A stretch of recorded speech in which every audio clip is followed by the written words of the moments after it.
Hello, welcome to episode 9 of the Hobby Hour with myself, Stuart, my good friend Dan, and a special guest today. We have Jordan from Jordan Sorcery.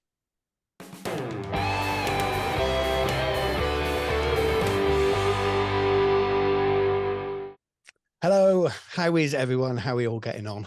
How's things, Jordan? Thanks for joining us today. Very good, thank you. Yeah, glad to be here. Good. What about yourself, Dan? Yeah, all good, thank you. It's been a long day. One of those. Well, it's I suppose we've got to give the people some context. Once again, we're recording on a weeknight. We've all been working today, I'd imagine, even used to. Half term. I've definitely been working. It's half term. So it's the usual thing. We're on the wind down now. We'll sit, we'll chat hobby, we'll indulge in something a little bit nice, and yeah, entertain the masses. Why not? Entertain all 1 to 2,000, depending on how people watch this one. The masses. Right then. Still more people are watching Katie Price, right? Is that a These pop days, culture reference at the moment? Is there something I've missed? It's not popped up in my news feed, anything to do with Katie Price.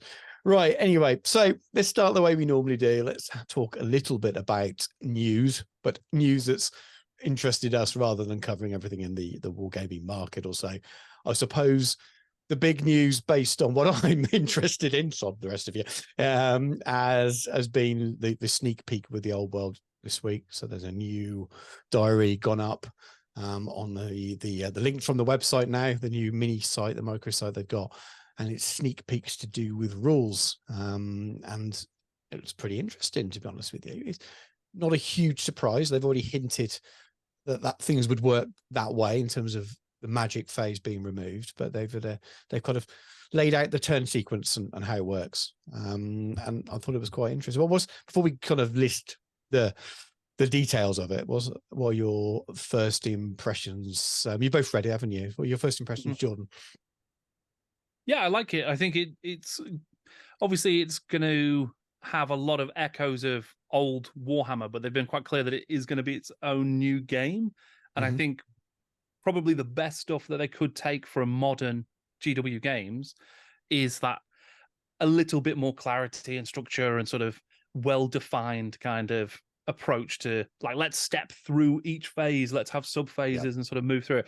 So I quite like that. And I think the magic phase thing could be quite a nice way of sort of creating that feel of, like, this is a magical world. So it's not just all magic happens in one place at one time. It's actually people doing different kinds of spells that have different kind of effects that happen here and there and everywhere, combat and start of the, like making it flow through the whole thing sounds like quite a cool thing. So yeah, I'm quite impressed. I'm looking forward to seeing what they have for the rest of the rules as well. Yeah, absolutely. What about you, Dan? What your first impressions are? I like, again, the fact of, obviously, particularly looking at 6th edition, which was sort of the magic-y edition, particularly if you're somebody playing someone with a magic-heavy army, particularly if you weren't, that's a proper roadblocker of a phase, particularly if you've got orcs and goblins, and orcs warpath, and then Ditto's been doing doodars, and great, we spent 15 minutes just doing that, and then I'll move my models, and it's your turn again. So yeah, it's nice that they're splitting it up. It means there's more player engagements in more multiple phases, because you can still, I would assume, attempt to dispel, and there's bits and pieces you can do. Anything which engages. I mean, I think GW's still very much in the you go, I go thing, only really Necromunda. I think maybe Warcry use the alternate activations thing. So anything that encourages greater player engagement across more of the turn sequence is better, because you're playing more rather than watching someone having their turn happen to you. So I quite like that. That's seems a bit more modern in their games design. I don't think it's still quite as out there as perhaps some people might want. But I think it's more akin to their more modern rules designs, like Necromunda, for instance, things like that, where it's taking an old concept and mixing it up a little bit, polishing it off. Yeah, definitely. They've got to tread both ways, because the market they're clearly going at here is people like us, of a certain age group, who have probably played Warhammer before. I think that's very clear that they're going after that market initially. There's all this talk, isn't there, about they're going after the Total War market. I don't think they are. think that was assumed because of the initial diaries showing models for Kislev and Kathleen, and maybe we'll get those in the future if we're lucky. And I think that's potential if it goes really well. But I think they're aiming at my age group, me, that, you know, that kind of thing, who played fantasy in the past, the kind of person that may well have played Horus Heresy, because again, Horus Heresy felt like old 40k did rather than a new style. I think that's the market they're going after. And while some of us quite like modern game design, some people really don't either, and they have to tread carefully with making it feel as much like Warhammer as it can do, while also modernizing it. And it does look like that's what they're trying to do. I was never a huge fan of the magic phase anyway. I like magic in it, but it really could. You were quite often disappointed unless you were the person that's got off a really, really big spell. You were disappointed because your army has just been trashed, especially in 8th. And it could be fun. I get it can be fun, but if you're playing a points match style game, especially if you're playing at a local club with someone you only know as a gaming friend rather than someone you're setting up a full afternoon's narrative style battle for, they're very different things. So if you're playing a gaming club and someone takes off half your toys in a really powerful magic phase, and that's just the game, you've not enjoyed it, they have, or you're that person that really relies on those big spells and then none of them come off and you blow your wizard up, and then that was disappointing. So Magic had an ability to have big swings, not only in the game but also in the way you enjoy the game. So it was a little bit more subtle and spread throughout the different turns. And we should probably clarify that, because we went, you know, I led you straight into it without saying what's happened, but there is no magic phase. Magic is happening throughout the different phases. So movement spells would be in the movement phase, and shooting and the shooting, and so on and so on. I quite like that, and I think it probably gets you thinking more tactically as well, rather than, right, I've got my magic phase and I'm going to do things that are shooting, that are movement, that are hand-to-hand based, that are completely out of phase, that can really mess with the rest of the turn and maybe your opponent's turn. Because it's done within those relative phases, you've got to plan it differently as well. So you've not got this kind of real gotcha moment where because of a magic spell, not only have you moved in the magic phase, you've moved a unit again, got it right around the back somewhere, and then attacked and effectively put yourself in a position where maybe you can't lose the game, which is very hard for your opponent. We don't know what the strengths are like yet, but I'm going to assume that this might be movement buffs or a little bit of movement, but that doesn't mean they're attacking straight away. So you've still got the opportunity then to play within the phases, and hopefully it doesn't dominate in quite the same way. So I agree with what both of you said. Really, it looks really, really promising. If you haven't seen the article, people go and have a look. I'll put a couple of images up while we've been chatting away to provide a little bit more context. And I think it's been fairly well received, even in the big old world group. There's, you know, some people, the people that were crying about the magic phase being removed are the people that were crying about it when they first mentioned it a few months back. But there's quite a lot of people on there saying, actually, this doesn't seem too bad, and a lot of people recognizing that it looks like Warhammer. You've got a turn phase that's immediately recognizable as Warhammer.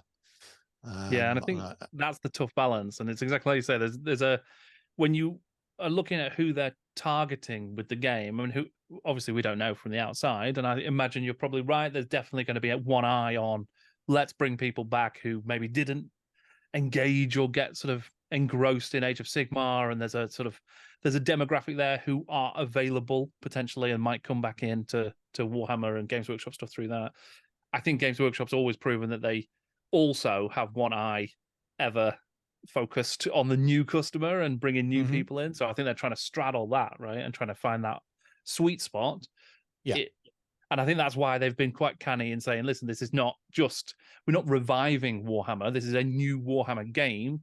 It's not necessarily a 9th edition of Warhammer. It's the old world, which is an entirely new thing. Yes, it's set in that world we all love. We're super excited about that aspect of it. But we're going to have to learn a new game system to an extent. And that's what we'll be playing. We'll be playing the old world. We won't be playing Warhammer Fantasy Battles. Yes. So, yeah, it's a tough one. They've covered themselves, haven't they? Yeah. I mean, if the rest of the developments and the rest of the rules when they come out are as recognizable as this, it could be a 9th edition. Yeah, I mean, it might feel but we yeah, don't, and that's too early to say that. But if the rest was as recognizable as this, for all the names they called it, that was a very, very familiar turn sequence, isn't it? Yes, but I think when you start to then look at sort of how some of the phrasing and some of the way that they're actually going to put it together, that's where the feeling might be slightly like newer and you know, like it's properly written sub phases rather than a list of actions you take, and that's smarter, more modern game design, isn't it, rather than assumption game design where we kind of, you know, the way war games work.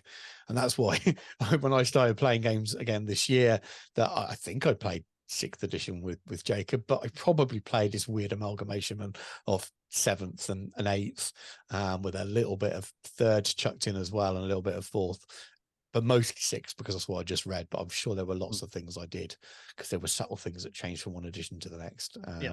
But anyway, I don't think we can bang on too much more about it. Dan, is there anything else you wanted to add to that before we move on? I'm conscious of just...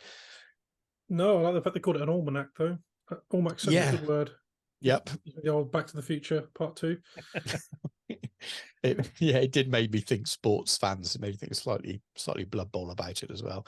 But it's coming from some of the same team, isn't it? So you will good. True. They've done a good job. I've said this a lot in videos, but the people like what they've done with Blood Bowl, and they like Middle Earth. You know, the same guys working on this. You know, this will be good. You can trust them, I think, at least to have their hearts in it, and it'll be a passion project for them. So it's going to be good. Right then, sticking with GW website. they've got a new website, haven't they? I clicked on my link. I think it was it Monday that it launched? Was Tuesday, maybe? It was Tuesday. Halloween. Tuesday, Halloween. And I clicked, I got my email. I thought, oh, I'll click on that.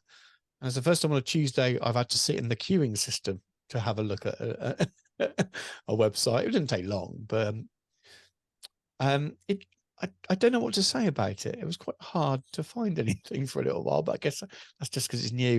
It's definitely a lot of detractors online, a lot of people laughing and pointing and saying how terrible it is. I've took me a little while to work out where to find stuff, and now I know just to ignore everything that's on the main screen, press the little dashes at the top and go straight to the store, and then it's very, very similar to before. And one thing I did find was easy. It's easier to look at pictures of the miniatures. The old spinny rotating things before on a phone, which is what I do most of my looking at, I always found that you go to zoom in and then it would spin around the wrong way and I couldn't zoom in properly, where this seems a little bit easier to zoom in and look at the miniatures, which is why I spend most of the time doing when I'm on the website. But it did feel like that homepage was a lot of stuff. It felt like you landed on an investor relations page somewhere and you had to dig your way through to the store. And I would just assume from a retail point of view, you'd want the store to be the front thing you've found right there in your face. These are the miniatures are on sale. And it felt a bit weird having to look for that. But who wants to go first? Dan, what are your thoughts on the website? You're never going to get me to say anything nice about GW's website after they destroyed my Siege of Terror collection. Yes. Words I will not use on this channel, but I've used plenty in other venues. You used a hand gesture last time. I covered it with a bunch of flowers, Dan. I know you don't watch it, so it looked like you were waving a bunch of flowers. Well, yes, definitely a bunch of something, bunch of fives probably. But the thing with them is, for such a large company now with clear ambitions at harnessing the power of e-commerce to, you know, get people in on the real estate, train them up, get them in, get them invested, get them out, get them buying online and playing with their mates. That's what hobby centres are for. They've been quite bored about it. Obviously, John's interviewed an individual who said that pretty much that thing in recent months. And it was always, that was my latter years of retail. They make such a shoddy attempt at harnessing e-commerce. Their website's appalling and always has been. And the fact it falls over so easily, their contingency plans for traffic is abysmal. The fact they put you on a queue system because they thought people might look at it and deliberately strip back the releases for Saturday in case they break it. They're not showing any confidence in their own work. It always makes me really nervous. Then again, I remember when they changed, because I'm old, I've remembered every time they've changed the website, it's always sucked to begin with. always, Yeah. and then it gets better. I do wonder whether a lot of it's just because it's what you're used to. I mean, Yeah, they'll put the new lipstick on the pig, and then it's all right. It's fine. But You said that there's the, sorry, go on, Dan. they removed view all, and for that they can burn in hell. have they? Yep, you have to scroll through. Oh, load 10 more, load 10 more, load 10 more. No, view all. Yeah, that is odd. That's really odd. I saw that. Yeah, you literally have to scroll down and click a button in order to see the rest of the range that you've sort of selected to see, which does seem counterintuitive. You would have thought you'd just want everything in one place, but you mentioned that you think there's maybe a lack of confidence when they've launched it. I would say the timing shows an incredible degree of confidence to this close to Christmas to be like, right, okay, we're going to launch a new web store.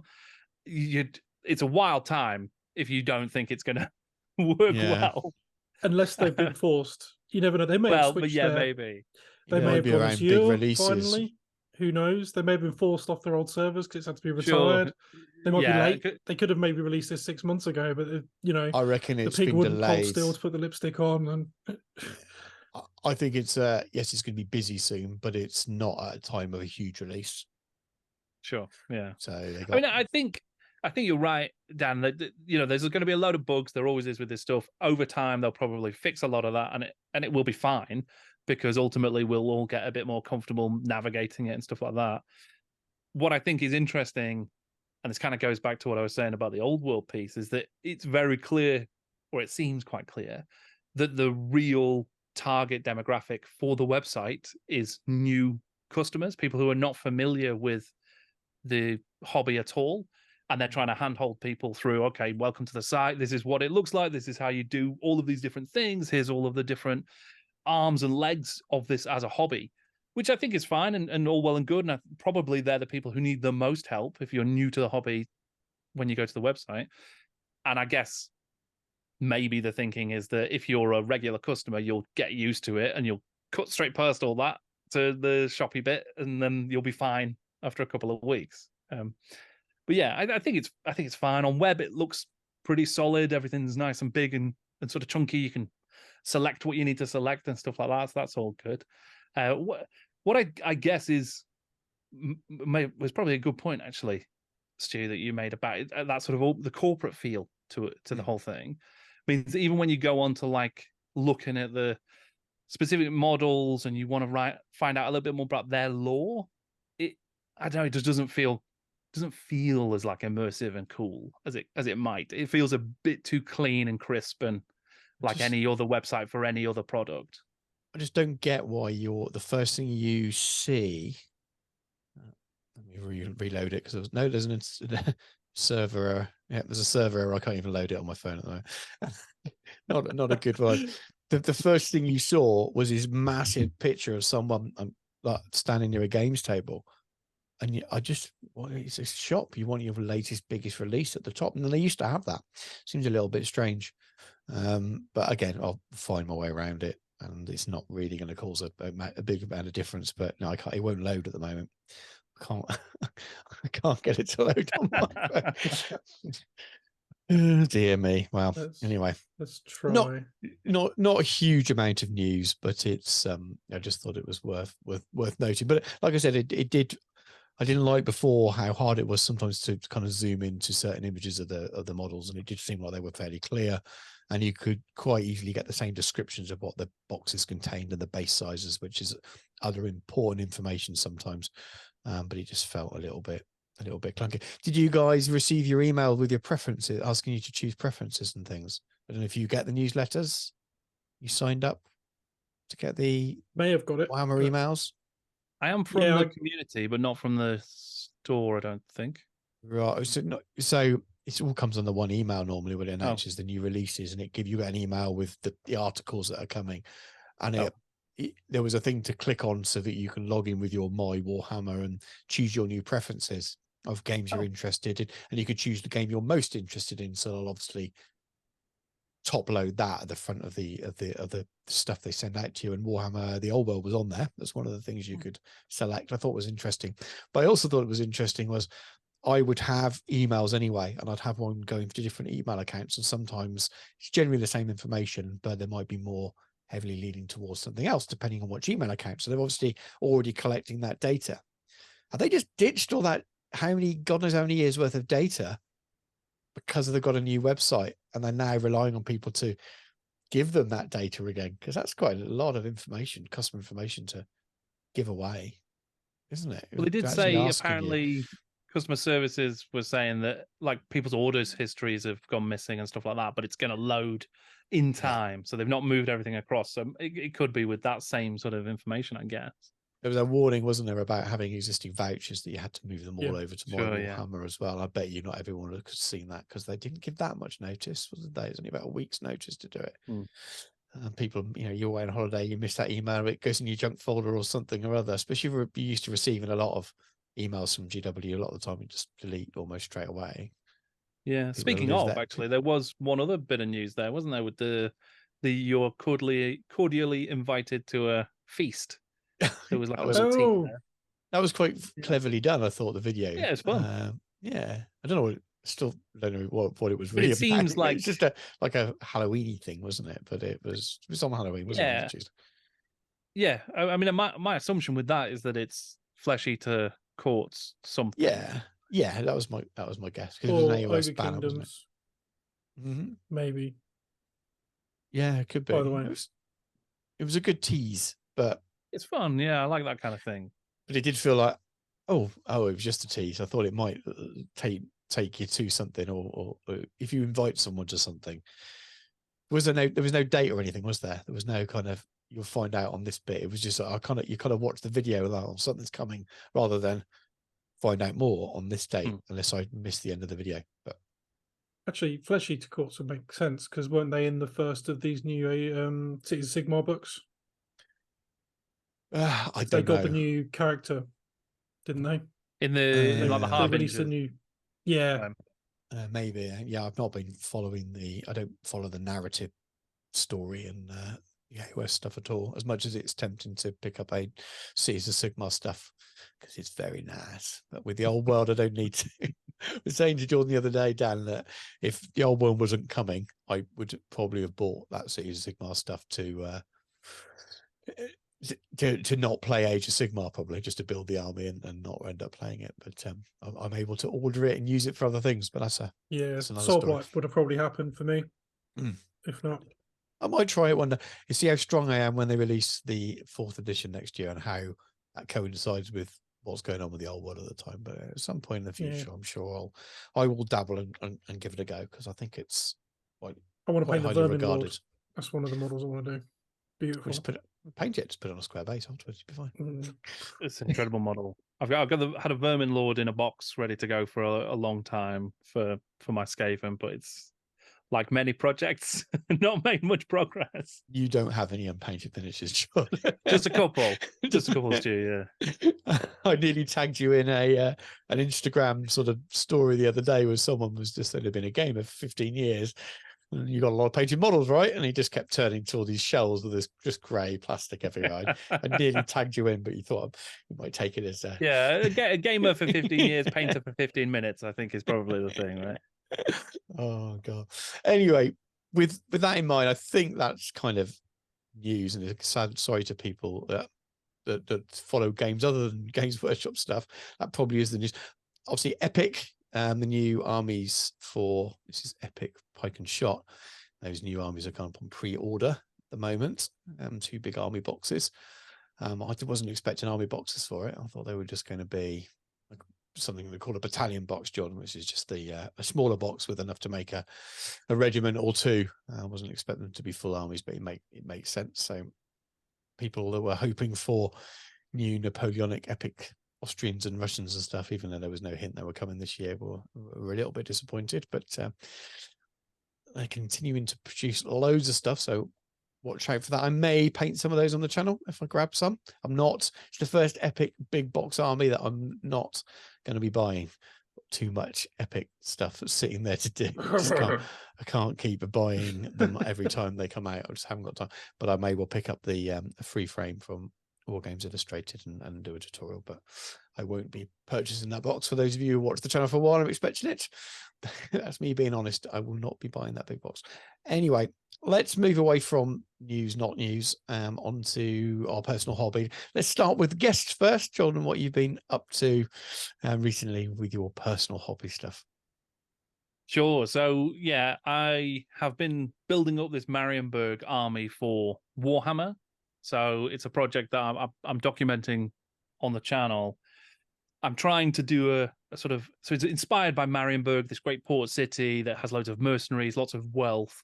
And I've sort of built a little bit of a story about a faded noble family and this young noble who's taken on the mantle and is trying to buy his way back into glory. So he's recruited loads of mercenaries and gone off on this quest out into the marshes and the fens outside Marienburg. So I'm having loads of fun, like writing this story and sort of building up the units. And I've actually been assembling quite a lot of stuff. And some people have been really super generous and sent me some really cool models to put into that army and that sort of stuff. I've made good progress in building it. Still got loads more to do. Like in terms of, I've probably bought a few too many units in one go. But yeah, I'm building it. Where I struggle is with painting. I'm not very good. I've never really been very good. I've never sort of trained myself to be a good painter or picked up any tips or tricks and sort of gotten even to a place where I'm efficient and sort of, you know, it's just something you do and you do quickly and you get it done. For me, I've always kind of just gone, oh, all right, either it gets like a zenithal, that's it. So because I'm quite happy for that sort of duochrome, I guess, or monochrome sort of style. I don't mind that so much. So I'll sort of live with that, or it just stays completely naked, plastic, metal, whatever, the whole time, and it's terrible. And all of my opponents hate every time I turn up with an army, basically. Really, no immersion at all at the gaming table for anybody else. But I'm trying to break that habit, so I'm trying to get better. So I've set up a little painting station, so I can bring it out and try and paint a bit more quickly and things. So I'm also working on a gang for a Necromunda gang of Ogryns and Abhumans, and that's been like really fun to sort of do this little revolution of different Abhuman models. So I've got some of the Ogryn slaves that they did for the new Necromunda. I mean, they're quite old now, many years old now. But then I've taken some of the Minotaurs from the old Rogue Trader releases, like the 87 Minotaurs, where they've got nice. Instead of horns, they've got like las guns and stuff. It's really fun. And sort of painting those guys up and trying to get hold of some of the Beastmen as well, the old Imperial Beastmen, because I think that'd be really cool to include. So that's where I'm sort of starting, because it's a smaller project and I'm not as worried about it. I'm sort of painting those guys up first before I get onto the Marienburgers, who I really want to do well. And then just this week, because I have no discipline at all when it comes to the hobby, I also picked up the Cities of Sigmar starter box. But it's with a plan. There's good reasons. There's always a good reason. But I've got a friend who really loves Age of Sigmar, loves playing Age of Sigmar, has sort of totally moved away from Warhammer, doesn't want to play that anymore at all. But I still want to play games with him because we have great fun. So I'm just doing a very small, very disciplined Cities of Sigmar force so that we can play some like cool little stories as part of the new like Harbinger stuff as it sort of progresses next year. So that's that tiny little project. And because I don't care so much about them either, or at all in the sort of grander scheme of like hobbying stuff, I'm going to paint them first. I think I'm going to force myself to do more painting on those with the same schemes I want to do on the Marienburgers. So you can practice it a bit. Yeah, exactly. And it kind of doesn't matter because they will look bad, right? That's going to happen. So it doesn't matter. And then when I do the Marienburgers, they'll look marginally better because I will have done them once. So that's my plan. That's not a bad plan, to be honest with you. I know you don't enjoy your painting, and it's just not. Yeah, it's never been like my part of the hobby, I guess. There's nothing wrong with that as well. And Dan and I are painters. We love painting, and it's very easy for painters to get almost snobby about that. You must put painted miniatures on the table. And Dan and I have done that and said that at times. I don't want to play people with unpainted miniatures. Yeah, So you might have to send me your Mordheim warband ready for January if you're going to struggle. But but I also, I think it's fair to recognise that just because we like painting, not everyone does as well. And it's not like you're even kind of super, like, you're not like a competition game or anything either, are you, Jordan? Quite often you find the people that don't paint are the people that are just only interested in the pure kind of mechanics of the rules, where you're very much more in the history of gaming and board gaming, which we'll cover more in the second half of the show. But it's quite an interesting place you come from, because you don't fall into either of the two sort of standard camps of the quick sort of get them on the table competitive playing kind of people, or the quite often the narrative, more softy narrative-y people are also painters, and you're probably in the middle somewhere. And I think it is odd as well, because I spent a bit of time doing a Magma Dragon, the old Forge World one, earlier this year, and it's still very, very simple like scheme that I did on it, but it is satisfying to paint it. And I did a Tzeentch army a year or two ago, just a very small one for Age of Sigmar, and again I fully painted that. I spent a bit of time doing like horrors, all those horrors, which is a test of one's will for sure. But like, it is satisfying to complete that project, and it does feel nice to have like a fully painted army on the battlefield, and it does aid your immersion. So I totally understand why people want to do it, but the act of doing it is such a, like, I don't know, it has like such a dramatic amount of energy required from me in order to do it. I don't know why that is. I've obviously psychologically turned it into something it's not, but yeah, it's just a real weird one. Potentially, and you've picked something that's probably quite complicated with your Marienburg. Painted humans with lots of frilly shirts and tassels and belts and feathers and everything else under the sun isn't an easy paint job. Whereas if you wanted to do a quick paint job using a very limited palette, it's a lot easier to do that with demons or something like that, where you could get away with almost spray cans and things. But anyway, you are what you are with it, really, and you're finding ways to work around that, and we'll see. It'll be interesting to see how much but what doesn't matter is what it looks like, I suppose, and that's easy for me to say, I suppose, but just getting stuff painted and based, no matter how basic the actual paint job is, makes a big difference. Right. And we've stopped doing this, Dan, but I think we should get back into what you've been listening or reading to as part of your hobby and stuff as well. So I know some of the stuff you've been reading, because we obviously do the Jordan Sorcery Book Club, which we'll talk about as well. You've been helping Stu read, haven't you?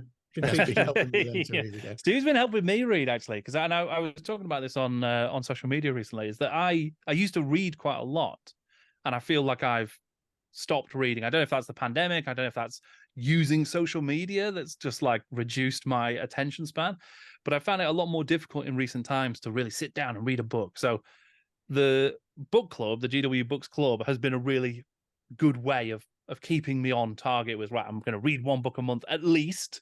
I know that for many people that would be like, that's a day's work or a week's work.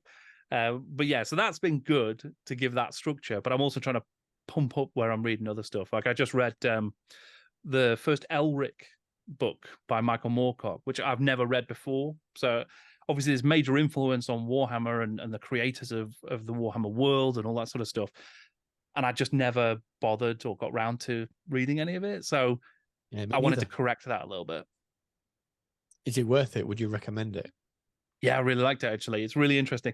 Not what I expected at all in terms of, I don't really know what I expected, but it's way more like nuanced and kind of rich in detail. I think I thought, because it is this big fantasy story, and yes, you hear about like multiple dimensions and different times and all this sort of stuff, and it's obviously the origins of chaos as we understand it from the Warhammer world. My perception was that it was just going to be like Elric was this big mighty warrior and he was just going around stomping people, but actually as a character he's way more interesting than that. And the setup to all of this, I guess, trans-dimensional kind of thing is way more interesting than I thought it was going to be. So yeah, I enjoyed it. I've got the next 3 books. They're really thin as well, which helps me. I'm happy with that. But so I've got like 4. The first 4. My plan is to go through all them as well because I enjoyed it. Good. I might will give it a go one day once we. It's enough for me just to get through the book that we need to each month at the moment. But, saying that, because I was forced to listen to the Wolf Riders for next month's one. I've got through them all already, but I will go back and read them. Quick shout out, if anyone has Wolf Riders from GW Books, they're a nightmare to get a hold of a copy. I'd love a physical copy. So anyone's got a spare one going, I'll happily pass their palm with some silver. Not too much. I think I could order one from Australia for about 80 pounds. That's probably, well, having now listened to it, I wouldn't spend that on it, but we'll say no more of that, and we'll leave that for the we'll leave that for the book club. Dan, what about you? What have you been up to since we last recorded? Well, I went to CrackCon. Yes. For reasons we won't go into, unfortunately, I went solo. Because we do arranged a game of Flames of War. Because Stu's been, as he usually does, politely nudging me towards games he'd like me to play as well. He does it. He's pretty sneaky. He's just sends me models in the post. Or, oh, look at this. These are really nice. Look at some more. Go on. So we arranged a game. British 8th Army versus DAC, Flames of War, at Boards and Swords in Derby. It was, 2 weeks ago, nearly now. Really, really good day. Unfortunately, Stu couldn't make it.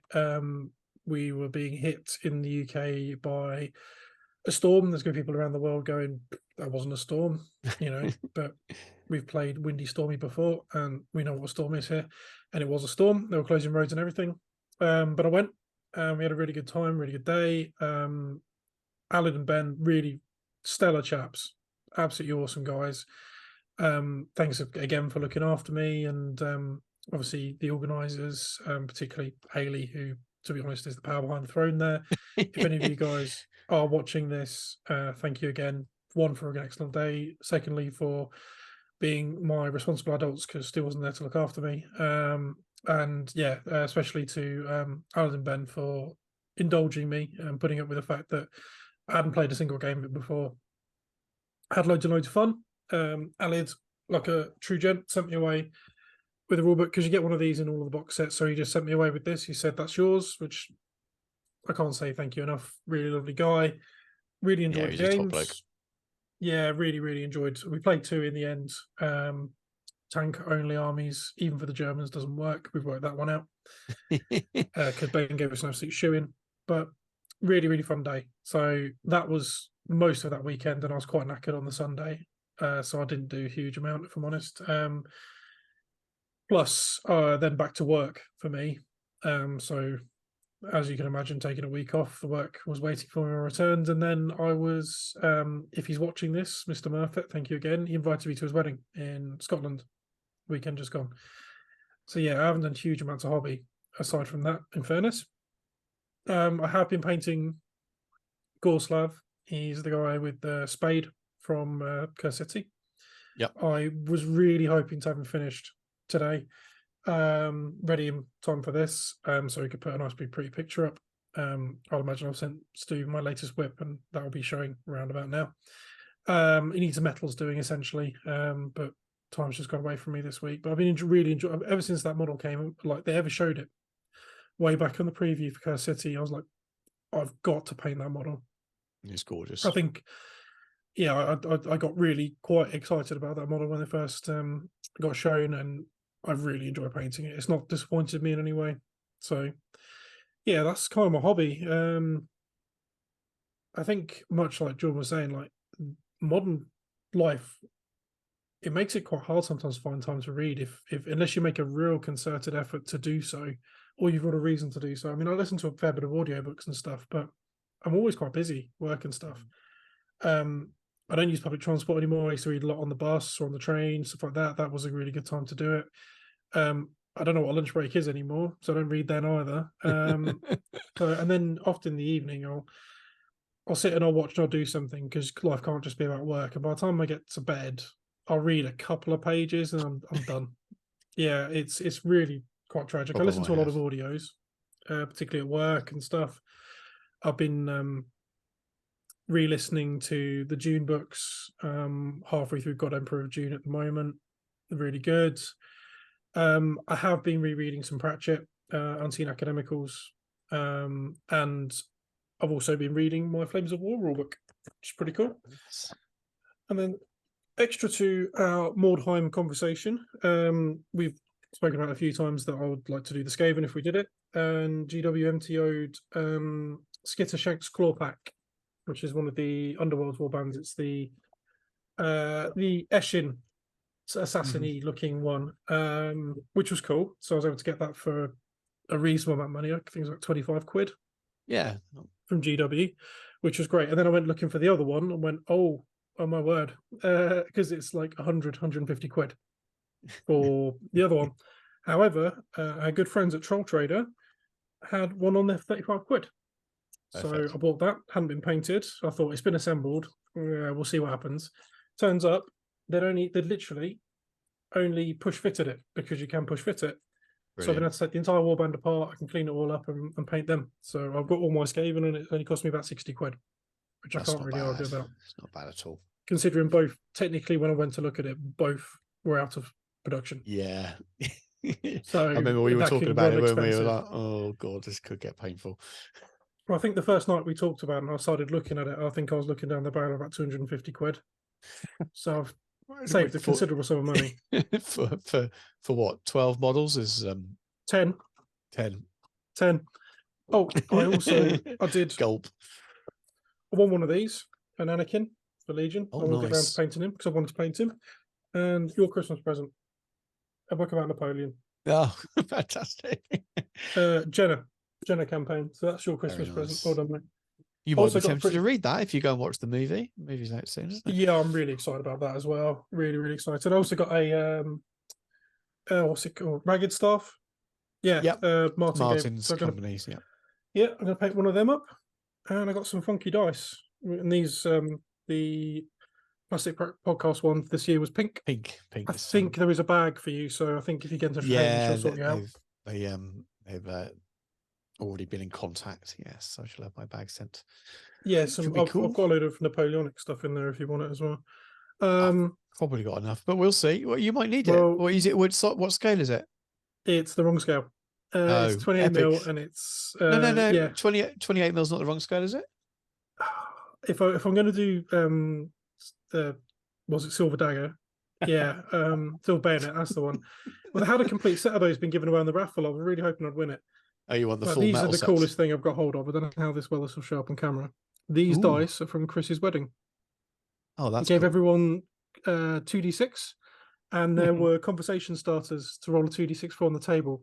And it's obviously the Thistle of Scotland and the White Rose, Yorkshire. Nice. Obviously, the two houses joining, bride and groom, which is really cool. Yeah, I like that. And I blagged a second set, so I've got 4 of these dice. So I was going to say that Lancashire dice. Rose looks a little bit off there, but this sort of Scotland makes sense now. I saw the Yorkshire White Rose. I'm thinking, yes, Wars of the Roses. Someone got lost with it on the way.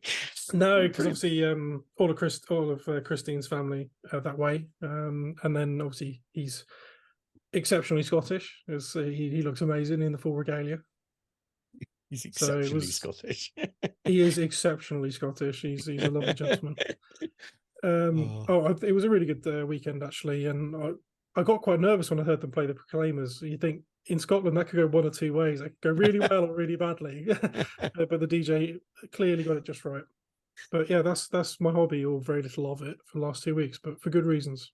Yeah, well, you've been and played a game, which is more than we often do. Which is probably more than the last 6 months. Yeah, so yeah, I wouldn't think it's not a bad thing. Right then, so me, so as you already know, I didn't make it to CrackCon. I won't go into too much details, but I think I mentioned before my mum's been a little bit ill over the last few years, and she had a little bit of turn for the worst, and she was in hospital, back out again now. But I had to go, and we're going to see her. She's the other side of the country, the wrong way, so couldn't go and play Toy Soldiers really. So did that instead. I finished painting lots, 150 points worth of North Africa British Army for Flames of War, so I will make that into a little bit of a video. It was going to be my CrackCon video. It was going to be pictures of the game and showing the army off having finished it, but I will still put together a little video just showing me finishing it off at some point. So I painted quite a lot really, because I left it to the last 2 weeks and rushed and got it all done and didn't get to use it. And then what else have I done? I did the usual stuff you'll have seen as videos. So I got my trebuchet finished. Decided it was after that last release, time to get that painted. Thought it'd be good timing to get it out there rather than wait till the new year when all the stuff's out.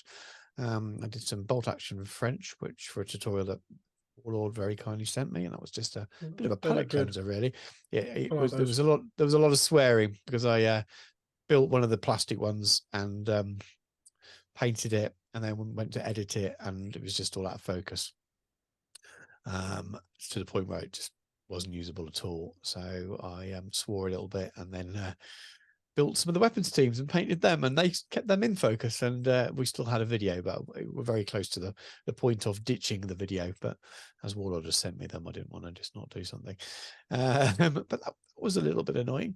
And then I've been working on Tomb Kings for our little Mordheim project. So again, people watching this channel will have seen the terrain video, whether they watched it or not. But we're all going up to Warhammer World in January, and the three of us, and we're going to play some Mordheim then.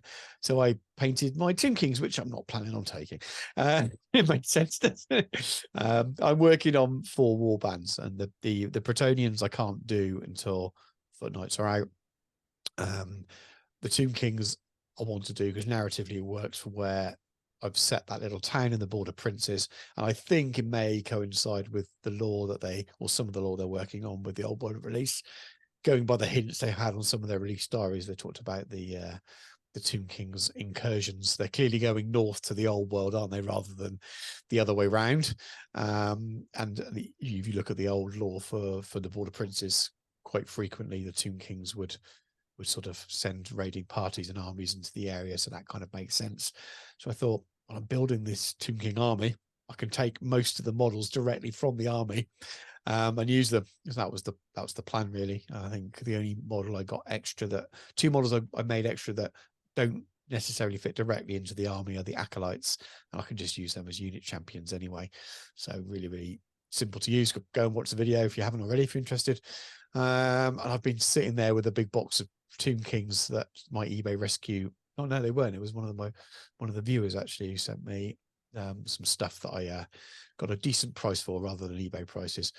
I've been sitting there cleaning up units because I want to really crack on with them now, so that come January, February time, whenever the game launches, I've got whatever the new money equivalent to around 1,000 to 1,500 points worth of each Bretts and Tomb Kings is.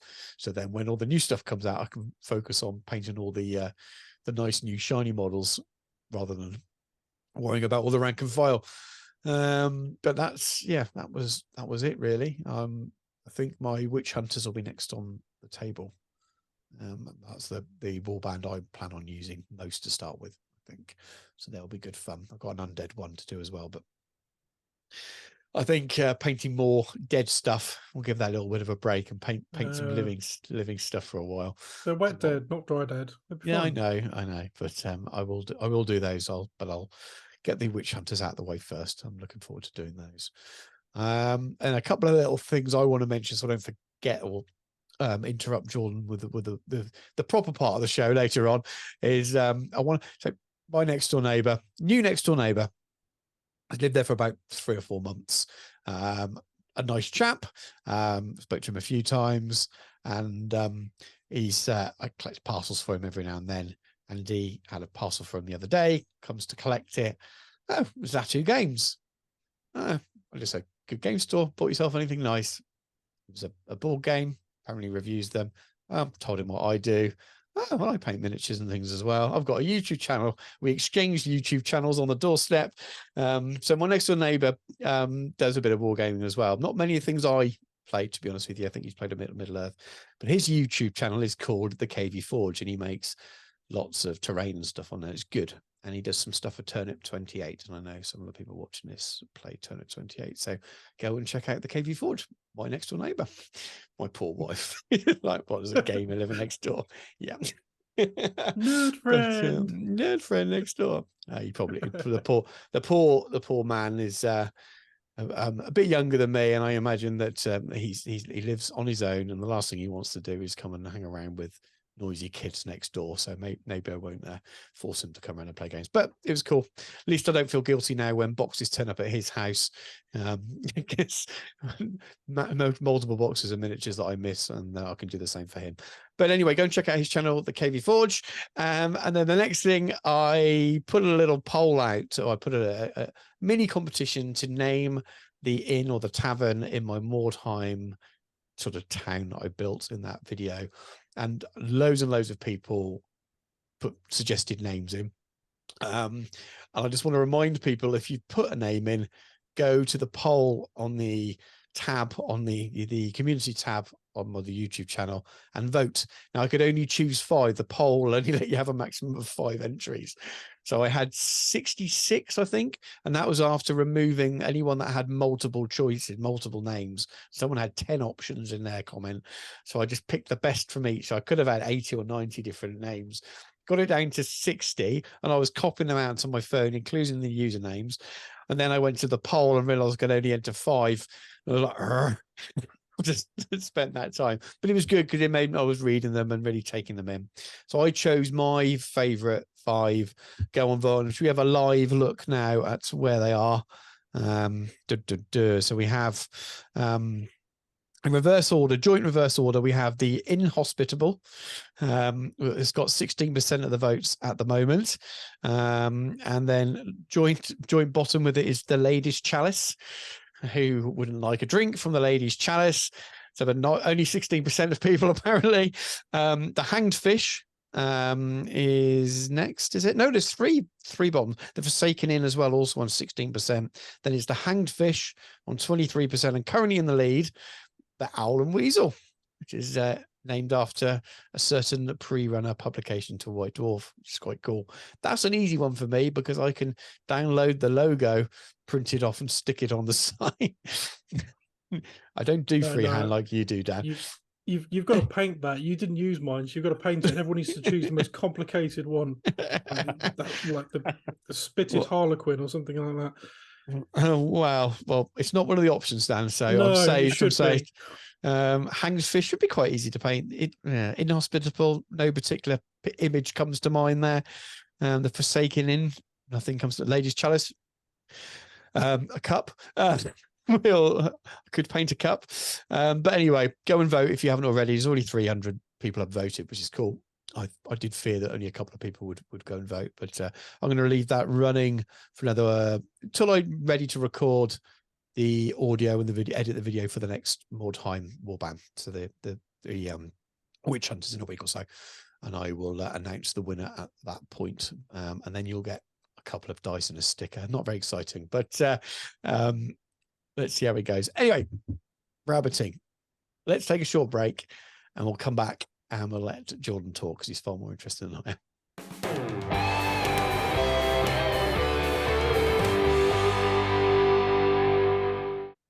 Right, and we're back after our usual, quite a long halftime chat. But we're here to talk about Jordan and Jordan's channel, Jordan Sorcery. It's a channel I've been watching for quite a while now. I really, really enjoy it. And see, Jordan and I chat a little bit now, and I thought we've got to get him on the channel. He's a really interesting bloke to chat to. So let's start off with you, Jordan, with your hobby background. So how did you get into gaming? Give us the history that led you up to the channel. Sure. Yeah. So I think I was, because obviously on the channel I talk about the history and the nostalgia and my own experiences with gaming. So I've kind of been going back through this quite a bit in recent time, thinking about where were those key inflection points and where did I become a true gamer? And I think there's a couple of key moments. One was my mum had sort of sent me to stay with my my gran for a bit of summer, so she could have a break, I think. Me and a cousin were staying. She gave me some money to last me for the whole week that I was supposed to sort of spend on, whatever treats over the course of 5 days. And on the first day, we went to this model shop and I spent it all on Airfix Napoleonics. And I just bought like a little, this is when I was really super young as well. So I have no idea. I just really liked the uniforms, I think. And I like the little cannon trains with the, being dragged by the horses and all that sort of stuff.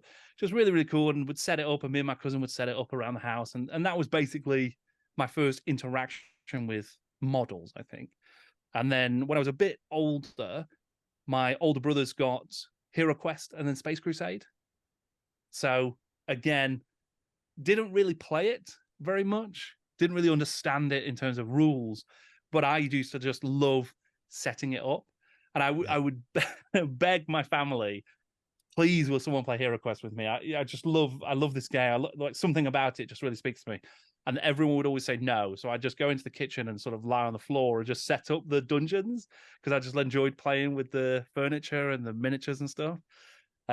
So that definitely sort of seeded it. I didn't play a lot of stuff with any of that. Here and there, the odd game. But it was just this kind of idea, these sort of visuals and this kind of feeling of this stuff. Yeah. And then it was in a Games Workshop store in Altrincham in Greater Manchester in the summer before starting secondary school. So I'd seen Games Workshops. I'd pester my parents to like, oh, can we go into this store? And they didn't really take me in because it kind of, from the outside, certainly the one in Chester, where it was my first one I'd seen, it didn't look like it was for me because I was too young. And, you don't want to go into a place that's got glass cabinets full of like what look like expensive miniatures. So you don't want to go around running in there. So I'd seen it from afar and admired it. And it was just before going to secondary school that my mum took me in finally and was like, okay, let's check it out and see what it's really about. And I got to play a demo game of Warhammer Quest. And Nice. It was so good. It was just, it's a phenomenal game. So much fun. Even though I fell down a pit trap surprisingly early on, and we'd already used the rope, so I couldn't get rescued. So I just had to stay in this pit trap and watch the rest of the guys go and finish the dungeon. So it's totally brutal. But even with that, it was still like, this is just really good fun. It fires up the imagination. The staff member who had run that demo game was just really like brought it to life in such a cinematic way. And that was it. I was in. And so me and my friends used to go into that same Games Workshop after school, like most days, probably every day, certainly for a couple of years. And I'm so surprised that they would let us, because we were just this group of like 10, 11, 12-year-olds who were just hanging out, not buying anything most of the time because we didn't have any money. So we were just standing around in the shop talking. But I guess because we were talking so much about Games Workshop stuff, we loved it so much. There's so much passion there that they didn't mind it too much. But yeah, it was great. I get the impression that's pretty, or Dan will be able to tell us because he used to be a staffer, but is that pretty they normal, minded. Dan? They absolutely minded. But, well, no, it depends. I mean, there is something to be said for watching someone go through something you went through, because everyone has that epiphany when they find, actually not everyone, some people live very dull lives, but most people, certainly anyone who's in this hobby's probably had a moment when it clicks and it drags you in, and you find yourself voraciously picking up, going down the library, seeing if you can pick up books on it, and which was, we were all of a roughly, within sort of a 10-year bracket, being fair to Stu. So, we've probably had slightly similar, experiences at the off, where it wasn't this global, accessible presence that it is now. And, we had a GW in Peterborough, but my local school, the school library, used to get White Dwarf in, which was kind of cool. You wouldn't like to be caught reading it, but they had it. And so, yeah, you go for a stage where you're hugely passionate about it, but you've got no money. So the only thing you can do is be where it is. Yeah, absolutely. So when did you go on from hanging around in the stores from? Did you continue to grow from there? Yeah, I mean, so Warhammer Fantasy was sort of my then first proper like army gaming love. I spent so much time building Warhammer armies, but I always had this fascination with the sort of era that had come just before us and sort of me.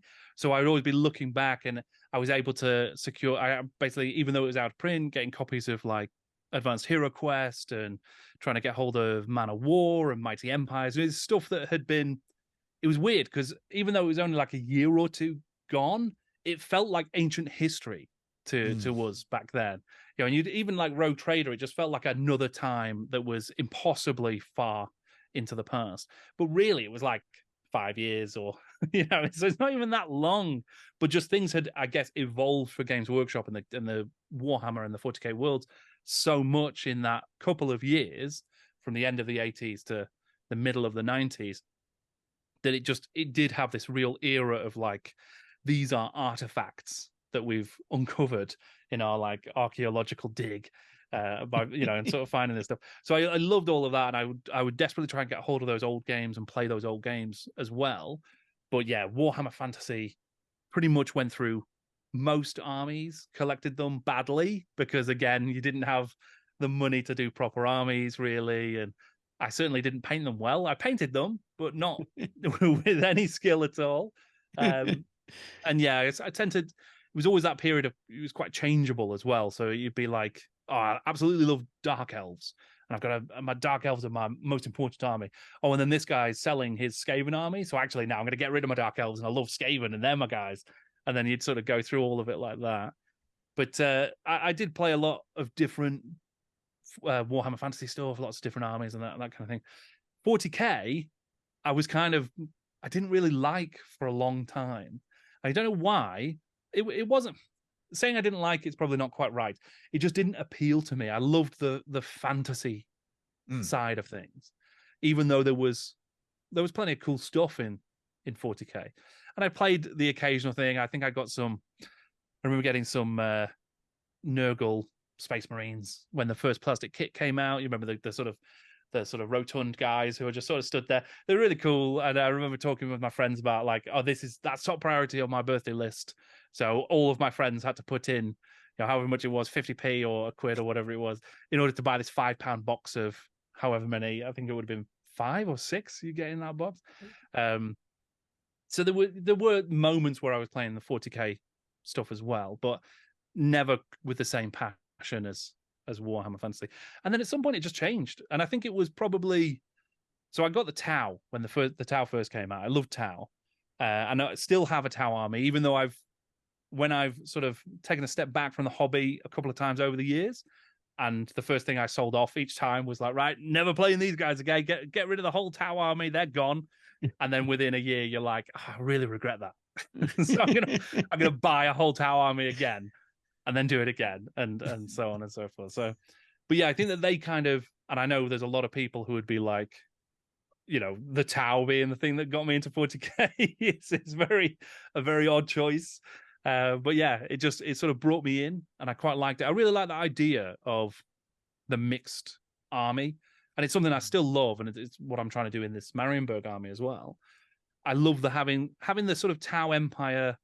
Yeah, you've got this central force of Tau warriors and battle suits and stuff, and they're really cool. They're you know, there's some really cool designs in there. But then you've also just got, oh well, they've got a unit of Kroot over here, and they've got a unit of Vespids over here, and theoretically they've got a unit of Guavessa over here, and maybe one day there'll be another alien race that's got a unit in this army, and that's the promise for me of the Tau is always that idea. But it very much appeals to me, that sort of thing. Yeah, I miss Tau. See, I played Rogue Trader and Second Ed, but like you, kind of led heavily towards fantasy, and then I stopped gaming sort of when I went off to uni, probably about the time you were just first started playing games by the sounds of things, mid-90s. But I was aware they released them, but I didn't know anything about it. And when I got back into gaming, I didn't play an awful lot of 40k either, so I'm aware of them now. But I find them as one of those weird factions that I'm quite vague on, because I never really kind of played them at all. Whereas lots of the other factions, I at one stage or another I've played them somewhere along their existence. It's an odd one, but yeah, they're all right. I like the I think spaceships. I like I the bought ships. I some like at the Games infantry. Day. I Yeah. got the early release ones. I picked them up when I was there. I picked up. They did the Hammerhead gunship, the normal Tau Fire Warriors. I picked up the tank, the Warriors, and the Codex. Read the Codex on the bus on the way home, and someone left with them off that bus, and I left with their money because I just read the Codex, but nope. Oh no, See you later. Oh, This is a really right. shooty army that's got ballistic skill 3. Okay, no, someone else can have this army. Yeah, I mean, I've not won many games in 30 years of playing them or whatever it is, but yeah, I mean, there's a certain meta thing as well I like with the Tau of in the universe, they are this young race. They're the upstart race. They've come in with their new technology and all that sort of stuff.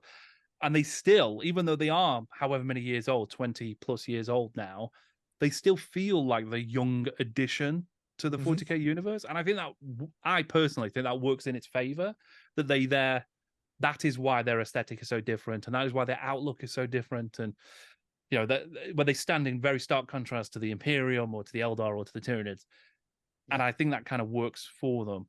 And yeah, I think there's definitely quirks in the design, and it's always true of pretty much all 40k of actually none of these guns make any sense because the board is so small, and they're so like they're the only race who will use like any kind of marking technology and targeting technology, and they've got these massive ranges on their guns, but you're fighting in this very small space, and they're supposed to be super maneuverable, but you actually can't ever get out of combat range because of the nature of the game. So there's always these things that don't quite work and make sense. But in the lore, I'm a big fan of sort of how they were presented, certainly early on. Obviously, there's sort of retcons and changes. I know a lot of people really enjoy that. They enjoy the sort of putting a bit of null oil on the lore and darkening it up. But I kind of miss that cleaner version of the towers. I mean, and that's just me. That's just us. I tend to, not always. There's plenty of bad guy armies I've played over the years, but I tend to prefer a sort of slightly gooder guy army if I can get one. Not that there's any real good guys in 40k, fully accept that, but I quite liked that idea of the Tau. Yeah, they have this very specific vision of like how to make progress and how to move forward, and they will kill people who don't agree, so they're not good guys, but it is in service of the greater good. And I could get behind that. It's something a little, we won't get too far into, but there's something a bit more real world about the way that they're motivated. It's kind of, they're not outright evil like chaos is, or just savagely bestial like Tyranids may be.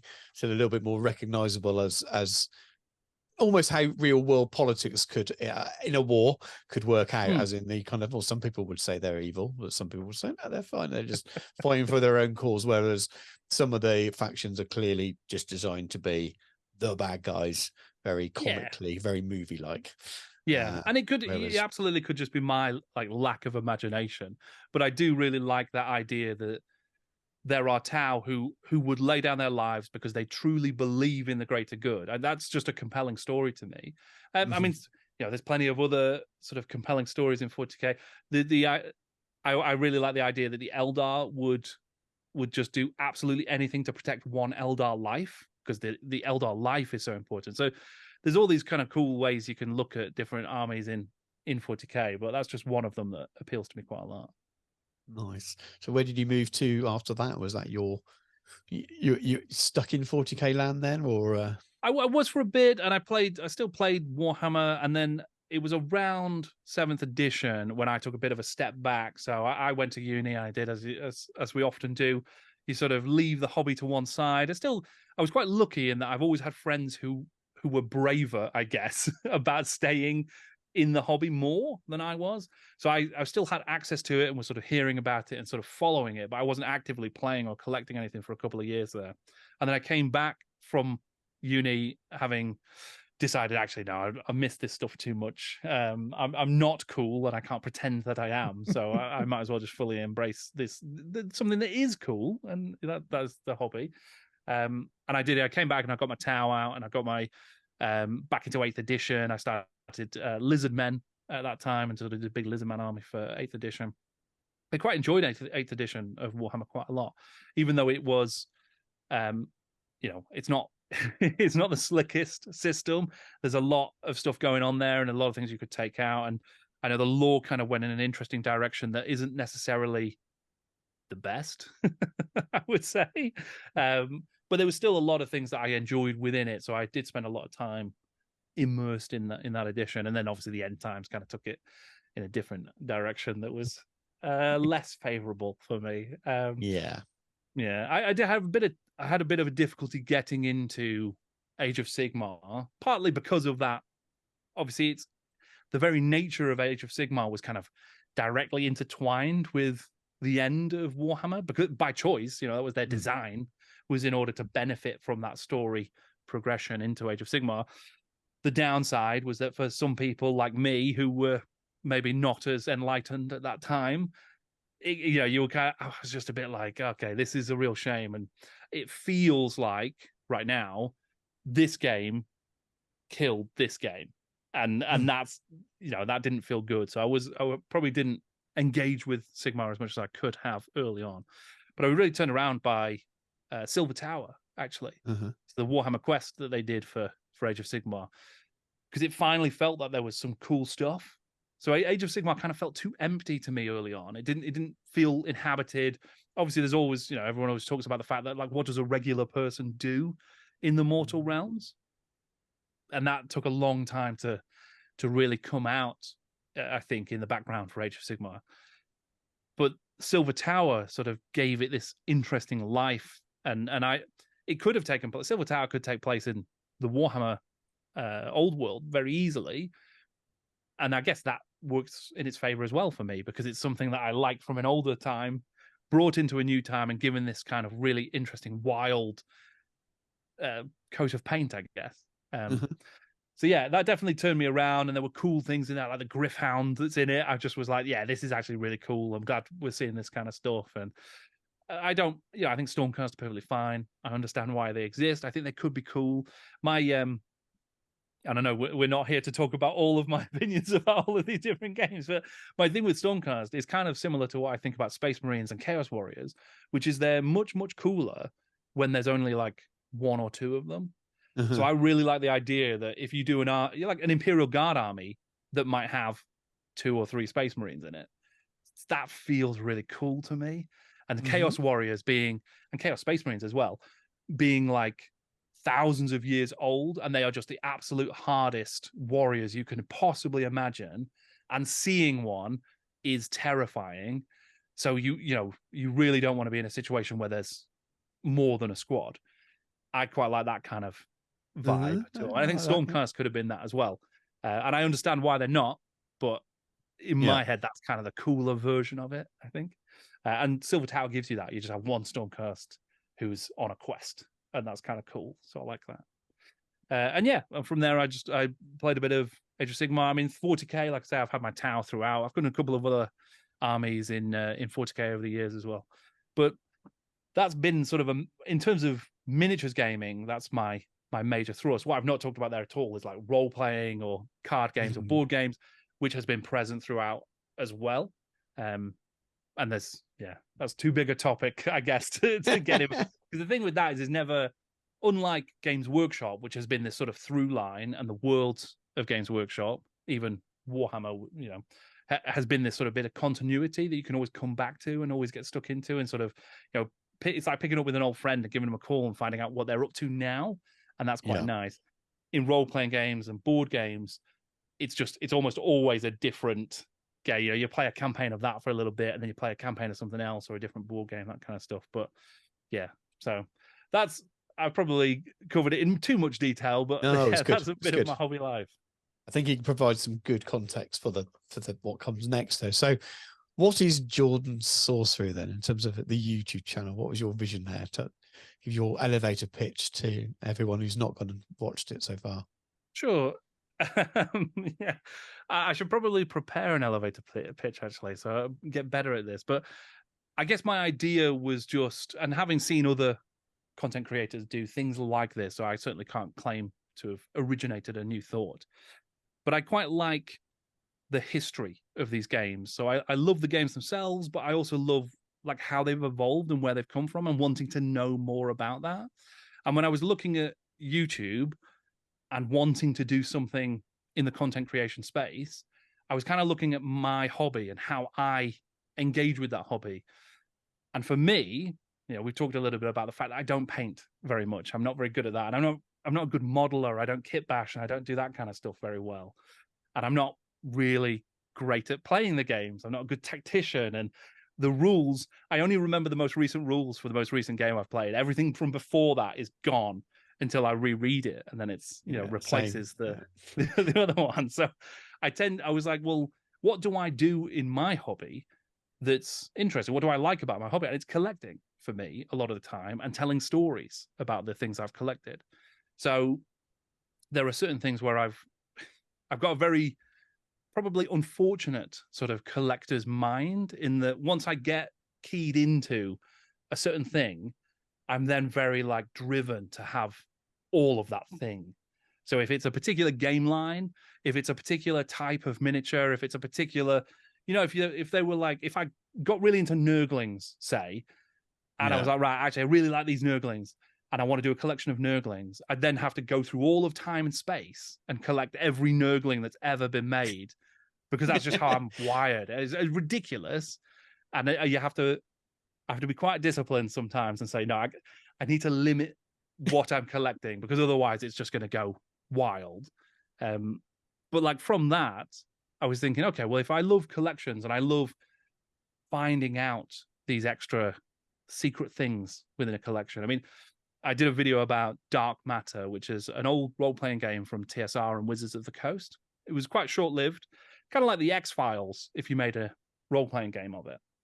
And it's kind of this perfect collection thing for me, because I've got most of it, but there's like 2 things for it, like promo things that were released that are basically impossible to get. So I can always be collecting it. So I will never complete it. And as much as I want to complete it, I actually can't. So it's kind of this perfect like example of the collector's like habit, because you can always go and check out online and see if you can find something else out about it. Oh, is someone selling it now on eBay? That would be really cool. So that's kind of the perfect thing. And I've kind of tried to turn that into YouTube content, basically, of going, okay, if I wanted to do the history of, say, Space Hulk, let's find out everything that was ever made for Space Hulk and try and talk about it. So what were all the White Dwarf articles? What were all the editions? What were all the expansions? Who worked on them, and who did the art, and how did they put it all together, and what informed it as well, and what span off from it afterwards as well. And then trying to turn that into like an interesting story. So not just a Wikipedia entry, not just a list or a catalog of stuff, but like you would with a collection. You know, you're telling a story. You know, if someone wanted to look at your shelf and you wanted to tell them the story of how you ended up with each of those pieces in your collection, you try and make it into an interesting narrative. Mm-hmm. And that's kind of what I try and do, is sort of go, okay, so here's who came up with the idea and what made them want to make it, and how did they then design it, and who then got involved, and how did they evolve it, and that kind of thing. Now, I don't know if I'm as successful as that's kind of a romantic version of what I'm trying to do, but yeah, I'm telling the stories of these games that I love, basically, is probably the we finally got there to the elevator pitch right at the end. I think you do nail it, and I suppose it's probably not the best example to give that a lot of people won't be clued in on, but I think you do it in a way that's like a modern day history.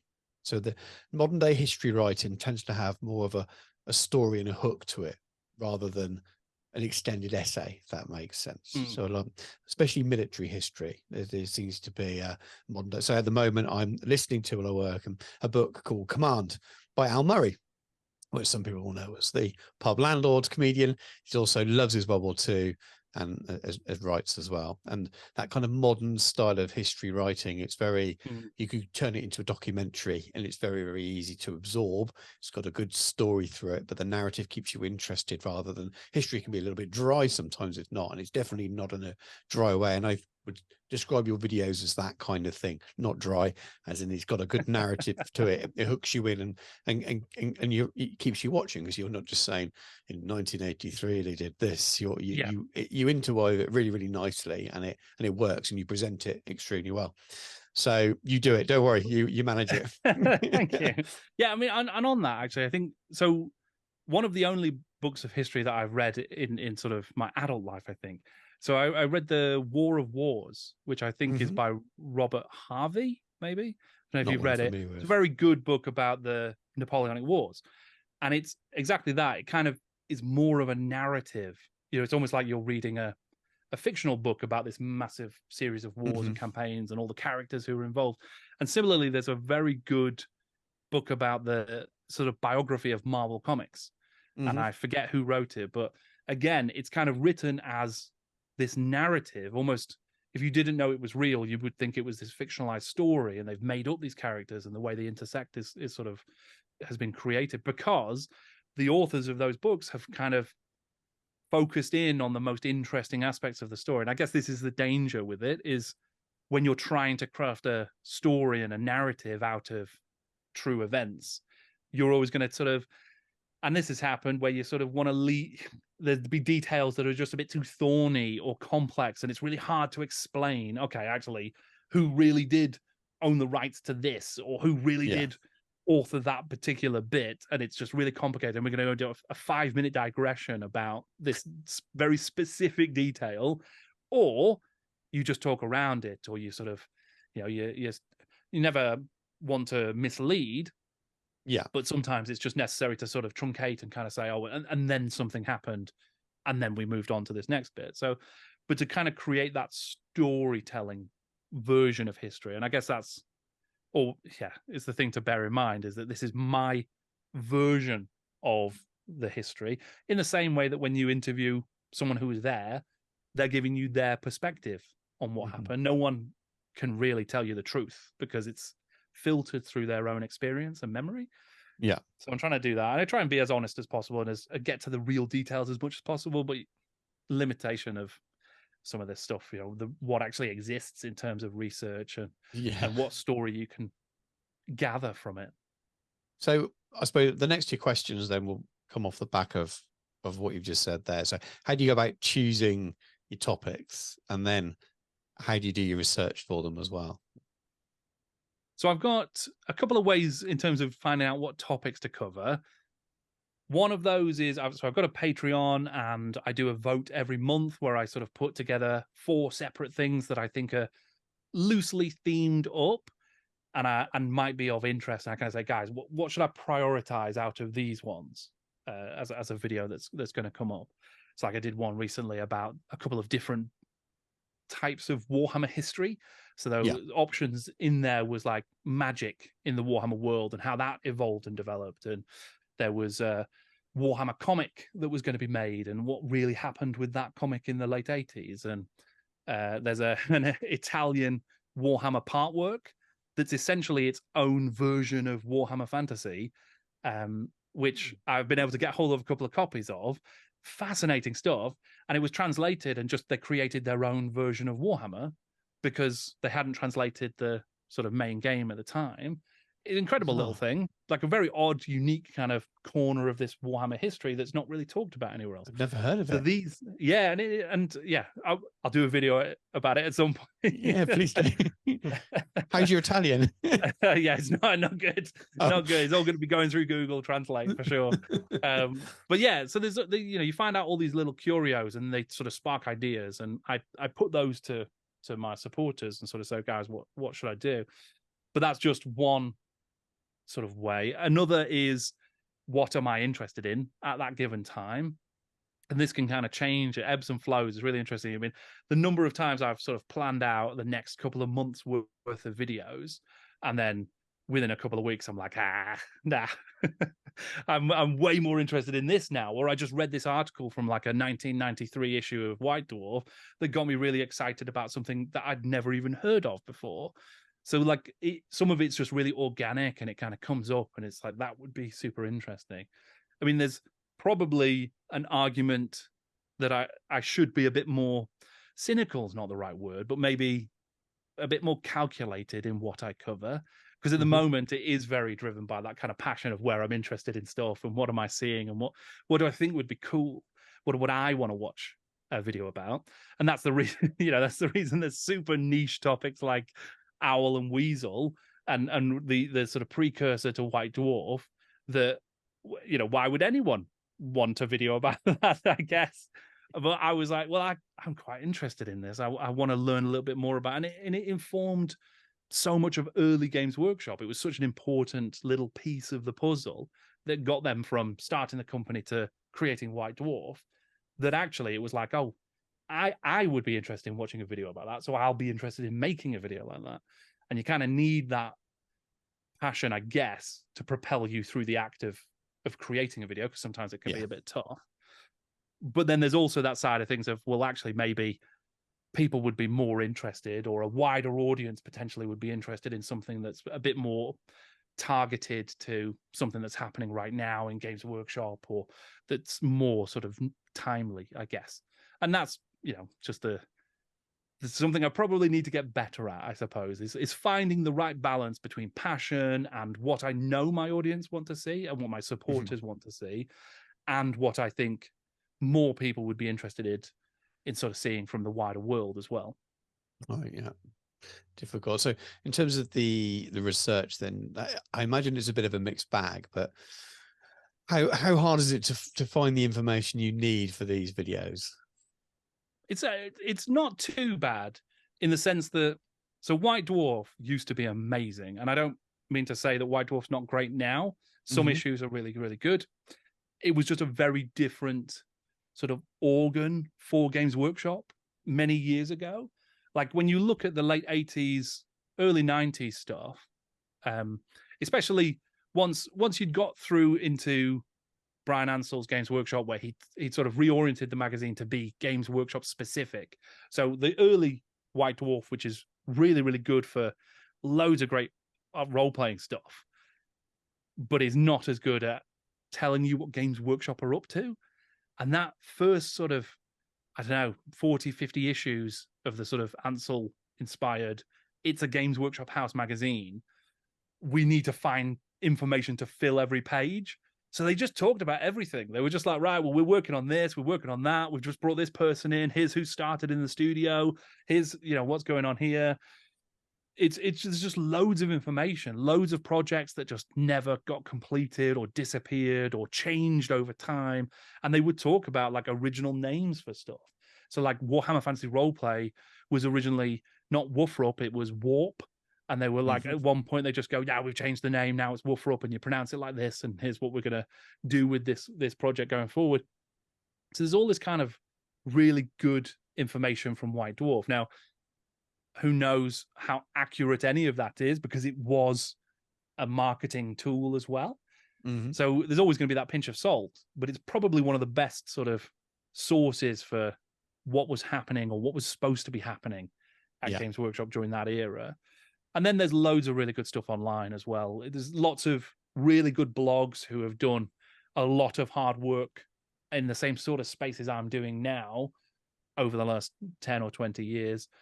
There's blogs like the Realm of Chaos 80s blog, which is just really good, has done loads of sort of little investigations into very odd little corners of Games Workshop sort of ephemera, and just looked at, oh, here's something weird.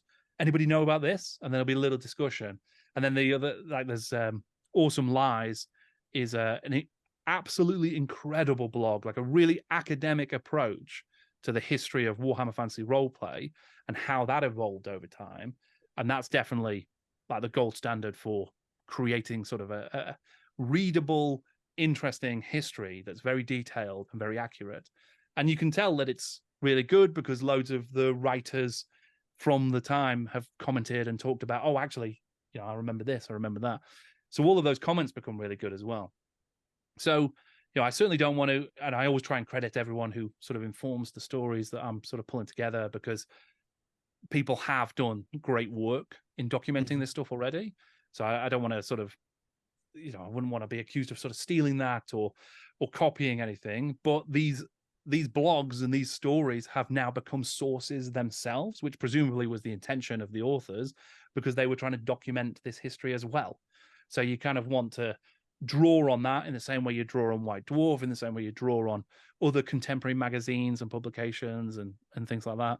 And then more recently, I've been lucky enough that some of the people who were actually there working on these games have been open to having interviews with me and sort of having conversations. And so getting to talk to, like, I mean, it's absolutely wild, but having conversations with like Rick Priestley and Gav Thorpe and Andy Chambers, people who genuinely like shaped my childhood, who were creating the games that I was desperate to play and was talking about with my friends every single day back in those let's hang out at Games Workshop after school days.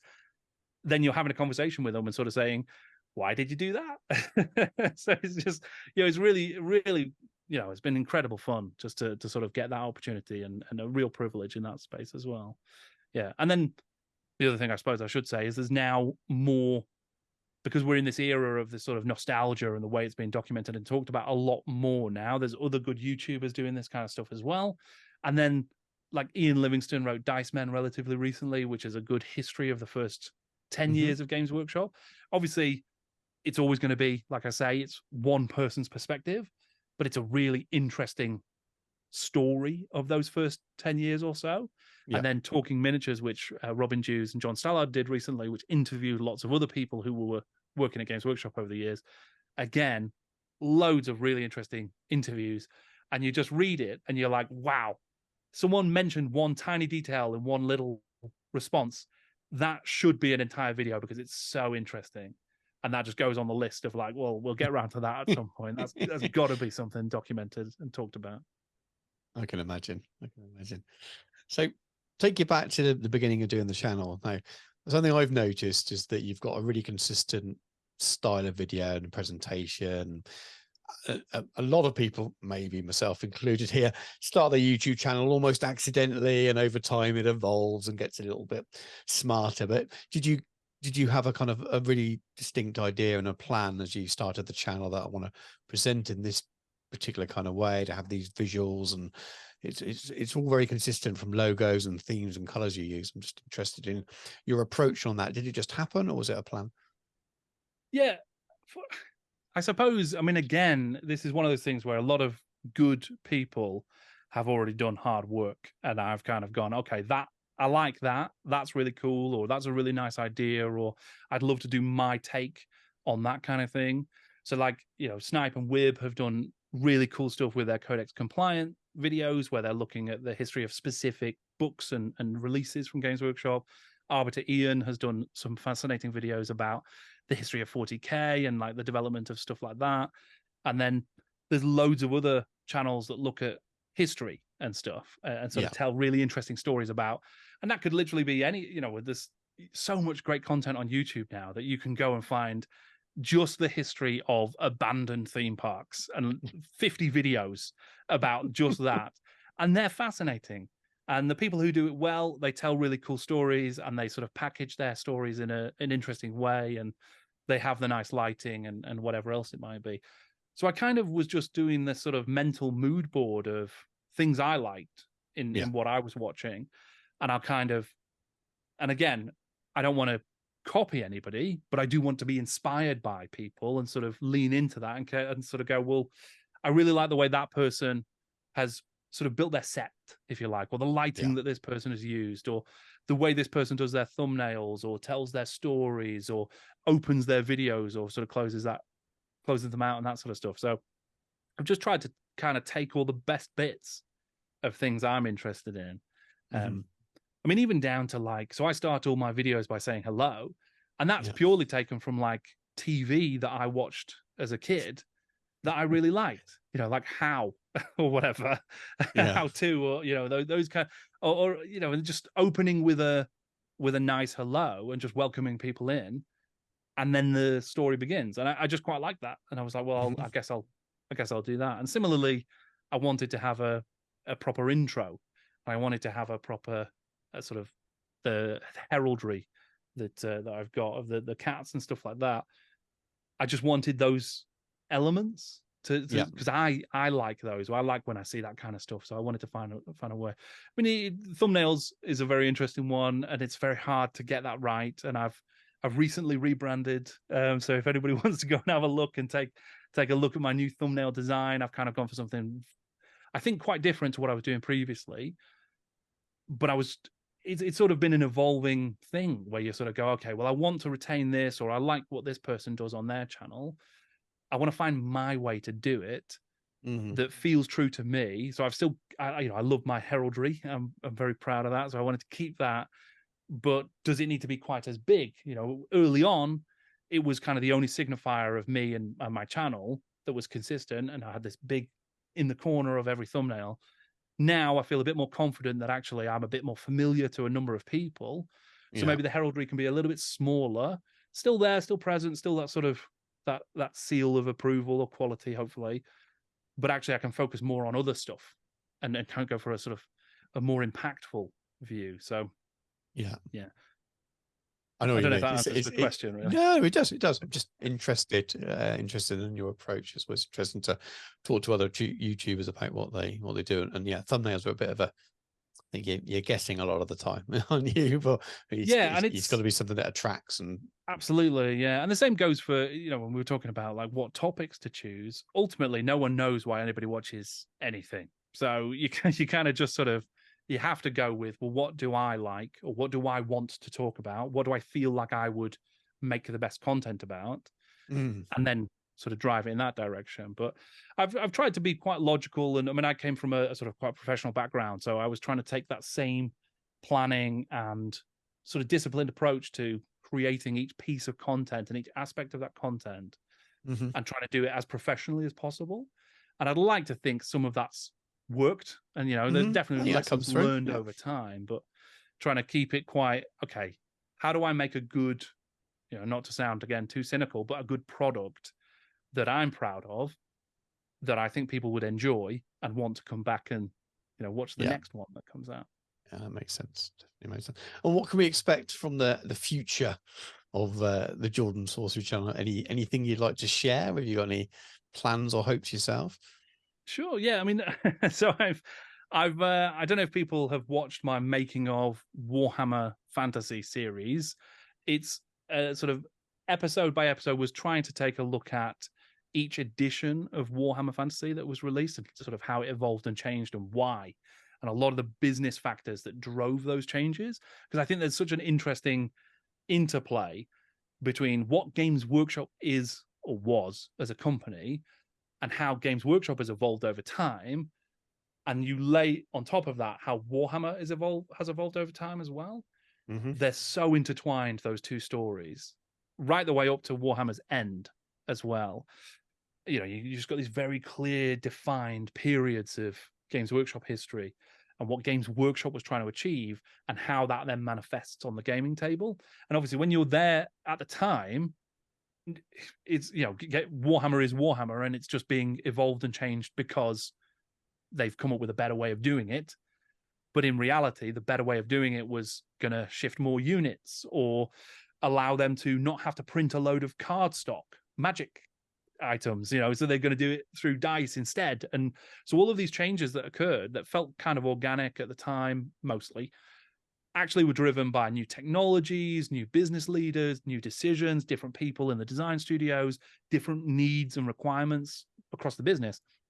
So trying to sort of tell that story and not make that into a dry story, because I guess it could be, but there's so many vibrant characters involved with it. And ultimately, the best of Games Workshop has been driven by necessity, I think. The sort of classic phrase of necessity is the mother of invention has been true again and again and again through Games Workshop's history. And the best games that they've produced have been because they only had a couple of weeks, or they had to find a way to use these kits, or they had to solve a couple of problems that no one foresaw. So best minds came up with the best sort of solution. And that's how you got a really cool game out of it. So that series has been really fascinating. And I actually originally intended to do it as a really quick and dirty run through all of the different editions week by week by week, and then I'd be moving on to something else. because I've then started to speak to the people who were involved and do those interviews and sort of found out more and more and more stuff from behind the scenes, it kind of took on a life of its own. So there's been a bit of a delay to getting to 7th edition, which I'm working on at the moment. But that is coming. That's on its way soon-ish. So I'll be doing this 7th edition and then 8th edition as well. And sort of rounding out that story. I'm going to separate out, I think, 8th edition and the end times, so that 8th edition kind of gets a fair shake as a complete edition before it was then used as a tool, essentially, to sort of change the status quo. Yeah. So those videos are on the way. I'm hoping to finish that series by the end of the year. We'll see if I'm able to do it, because, like I say, there's just been so much more information than I thought there would be. But I really want to complete that. Loads of other videos as well. And I did an experiment relatively recently, which was a sort of storytelling, a bit of lore from within Marienburg. So I've been completely sort of ensorcelled by Marienburg this year as I've read more about it, and I sort of got into the history of this little city. Not it was a big city, but this little corner of the Warhammer world. It really inspired me to do the army project that I'm doing. It inspired me to start writing some stories as well, which I'm sort of putting out there. But it made me want to tell a sort of almost do a city guide of Marienburg, but from within the Warhammer world. So I kind of took on this character of a halfling raconteur called Banbury Bunferin, and sort of in character tell the story of what you'd see if you were to wander around Marienburg and the sort of key sites that you would want to see. And I've got the next one in that series where Banbury Bunferin is talking about Altdorf and what you would see in the imperial capital. So I'm working on that as well. And there's loads of other fun stuff. At least I'm excited about a lot of the stuff that's coming up. And I've got some very frivolous videos planned for the Christmas period. So I did a couple of videos earlier in the year about movies that I think feel like Warhammer or feel like 40k. Yeah. And I've got a few more of those kinds of things coming up in the sort of run up to Christmas. And then probably the project I'm sort of, I don't want to say most excited about, but it's kind of a sort of real different project for me, is a Warhammer fantasy scenario that I'm working on. So it is about the dead King Wenceslas. Yeah. And it's set at Christmas or Mondstadt in the Warhammer world. And it is about a long dead noble king who accidentally got his entire army frozen to death in this sort of chaos forest. And they were cursed and they were brought back to life as undead warriors and skeletons. And now, like hundreds of years later, there's a Skaven infestation and there's some modern Empire guys, and they're sort of end up embroiled in the sort of in the curse of Dead King Wenceslas. But we've got we've been working on lyrics for the carol of Dead King Wenceslas to sort of go with it and stuff. So having a lot of fun with a very silly bit of Warhammer storytelling, I think. Do we So get to I'm hear looking you? forward to it. We get to hear you singing this Christmas, Jordan? No, I'm not going to inflict that particular curse on anybody else. But no, I've got. You're not aiming some really for the cool Christmas musicians number working one, on it. then. You're not gonna.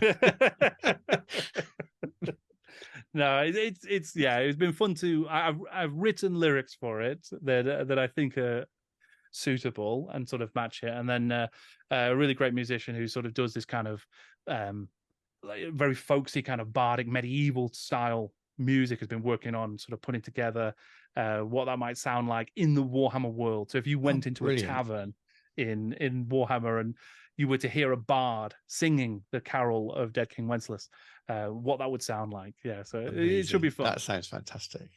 Really, I'm looking forward to it. Fantastic. Right then, but I want to let you sort of shout out and tell people where they can find you. Do you want to talk about book club? We mentioned it earlier on, but it's suppose it's the other facet of your channel which you're doing at the moment, and obviously I'm involved with with it a little bit as well. But do you want to talk about book club, and then afterwards tell people where they can find you? Yeah, you bet. I mean, so this was Jordan Sorcery's GW Books Club, and the idea was, having done a history of GW Books, so the original publishing imprint, was created in the late 80s by Brian Ansell, because he wanted Games Workshop to do real fiction. So he was really intent on getting proper authors to come into Games Workshop and write proper stories set in the Warhammer and 40k universes, and Dark Future as well, which was sort of one of the core games at the time. So there's a collection of 17 books written by mostly really good authors, and they are at a time when a lot of what we would recognize as the sort of modern, well, as it was when it ended, Warhammer Fantasy World and 40k didn't quite exist yet. So they were really finding new aspects of these worlds and telling the first proper stories in these worlds, stuff that would, some of it just kind of sat in these books and never went anywhere. Some of it became quite integral to how we now know, sort of recognize the stories of Warhammer and 40k. So the plan with the books club is to read them in release order. So from the very first one, Ignorant Armies, and the anthology of Warhammer stories, the first appearance of Gotrek and Felix, lots of other great fantasy authors in there as well. The Drachenfels, the first Kim Newman novel writing as Jack Yeovil, absolutely incredible story that I think is still as relevant to sort of the end of the Warhammer world as it was at the start. I think it can fit right in and be a fascinating, fantastic story. And then we'll get to the first 40k novel, so Inquisitor, as written by Ian Watson, where he was finding all kinds of new ways to explore the 41st millennium, many of which were never seen again. But yeah, it's a lot of fascinating stuff in there. But I hadn't read any of these books before looking at the history and sort of really exploring it and just thinking, wow, this is cool stuff. So every month we read one book in release order from the chronology, and then I do a Patreon exclusive live stream where my patrons get to come in and we sort of chat about it for a couple of hours, share ideas, thoughts, feelings, what emotions did the book bring out in us, what did we like and not like, and sort of all the cool twists and turns and trivia. And then Stu and we get together and talk about it once a month and do a sort of podcast, basically, where we discuss it in marginally less detail, but I don't think we've been able to keep to a very strict timeline for most of these.